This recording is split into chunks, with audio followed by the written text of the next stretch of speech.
Hi guys, শীতকাল পড়েছে, তা কড়াইশুঁটির কচুরি না হলে কি চলে?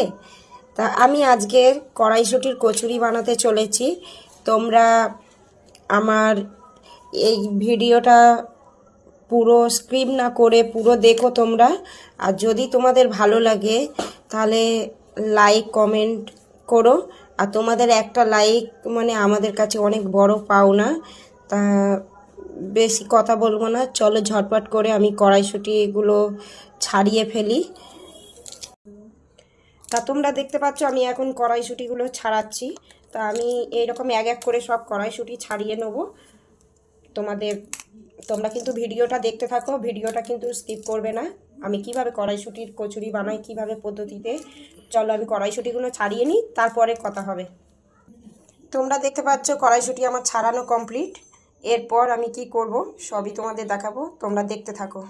দেখো আমি গোটা জিরে কড়াইতে দিয়ে দিয়েছি, ভেজে নিচ্ছি গোটা জিরে। আর তোমরা যদি পারো তোমরা হচ্ছে কি প্যাকেটে গুঁড়ো যে জিরে পাওয়া যায় তোমরা সেইটা ব্যবহার করতে পারো। আর যেহেতু গোটা জিরে ভেজে নিলে গন্ধটা খুব সুন্দর হয়। ভাজা জিরে রেডি, এখন আমি ভাজা জিরে বেটে নেবো। ভাজা জিরে পেস্ট করা হয়ে গেছে, তোমরা পারলে শিলনোড়াতেও পেস্ট করতে পারো বা মিক্সচার মেশিনেও গুঁড়িয়ে নিতে পারো, কিন্তু মিহি করে গুঁড়িয়ে নেবে। পাচ্ছ আমি এখন কড়াইশুঁটিগুলো সব নিয়ে নিয়েছি, মিক্সচার মেশিনে সব পেস্ট হবে। আর এখানে দিয়েছি লঙ্কা, এখানে দিয়েছি আদা টুকরো। এবারে তোমরা তোমাদের পরিমাণ মতন যে যেমন ঝাল খাও সে তেমন কম বেশি ঝাল দিয়ে সব একসঙ্গে পেস্ট করে নিতে পারো। এখন আমি মিক্সচার মেশিনে পেস্ট করতে বসিয়ে দিই। মিক্সচার মেশিনে পেস্ট হয়ে গেছে, তোমরা দেখতে পাচ্ছ বাটিতে ঢেলে নিয়েছি, কি সুন্দর একদম কোনো দানা নেই, একদম মিহি হয়েছে পেস্টটা।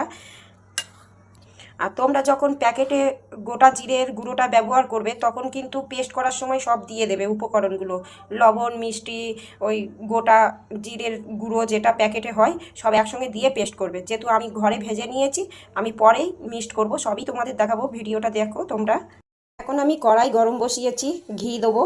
এই পরিমাণ মতন আমি ঘি দিলাম, তোমরা তোমাদের পরিমাণ মতন ঘি দিও। হয়তো তোমাদের কাছে ভিডিওটা অনেকটা একটু বড় হতে পারে, কিন্তু দয়া করে তোমরা স্কিপ না করে ভিডিওটা সম্পূর্ণ দেখো। ঘি একটু গরম হয়ে গেছে, আমি একটু হিং দিয়ে দিলাম। এই আমি কড়াইশুঁটির পেস্টটা দিয়ে দিলাম ঘিয়ের মধ্যে। এবার আমি স্বাদ মতন একটু লবণ দিয়ে দিলাম, চিনি দিয়ে দিলাম। তোমরা তোমাদের চিনির পরিমাণটা তোমরা নিজেরা বুঝে শুনে দিয়ে দেবে। এবার আমি একটু নেড়ে চেড়ে নেবো। এবারে ভাজা জিরের গুঁড়োটা দিয়ে দিলাম। খুব বেশি নাড়বো না, যেহেতু কড়াইশুঁটির একটু গন্ধটা একটু মরে গেলে তারপরে আমি নামিয়ে নেবো, খুব বেশি নাড়বো। রেডি হয়ে গেছে ভাজাটা, কাঁচা গন্ধটাও বেরিয়ে গেছে। এবার আমি বাটির মধ্যে ঢেলে নেবো, নিয়ে জুড়োতে দেবো এইভাবে।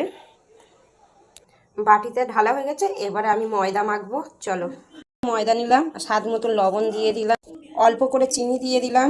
লুচি করার জন্য যে ময়ামটা আমরা দিই তার থেকে একটু পরিমাণে বেশি দেবো যাতে খাস্তা হয়। দেখো ময়ামটা খুব ভালো হয়েছে। এরপর অল্প করে জল দিয়ে অল্প জল দেবে আর অল্প অল্প করে মাখবে। রেডি, এবারে একটা একটা করে লেচি কেটে নেবো। দেখো ছোট ছোট করে লেচি কেটে নিয়েছি। তবে করে এর মধ্যে পুর দিয়ে মুখটা ভালো করে বন্ধ করে দেবে। দেখো মুখটা বন্ধ করে দিয়েছি, পুর ভরা কমপ্লিট। এবার আমি বেলবো। বেলা কমপ্লিট।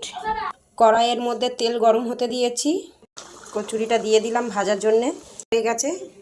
এবার আমি তুলে রাখবো। কড়াইশুঁটির কচুরি, মাংসর কষা আর কচুরি খাওয়া হবে কড়াইশুঁটির কচুরি। তোমরা কড়াইশুঁটির কচুরির সাথে আলুর দম বা ছোলার ডাল করেও খেতে পারো, ভালো লাগবে। কেমন হয়েছে? দারুণ ভালো হয়েছে, টেস্টি হয়েছে। তোর কেমন লাগলো? ভালো। তা বন্ধুরা এইভাবে তোমরাও বানিয়ে ফেলো ঝটপট করে কড়াইশুঁটির কচুরি। চলো টাটা বাই বাই, সব টাটা করে দাও। Tata tata.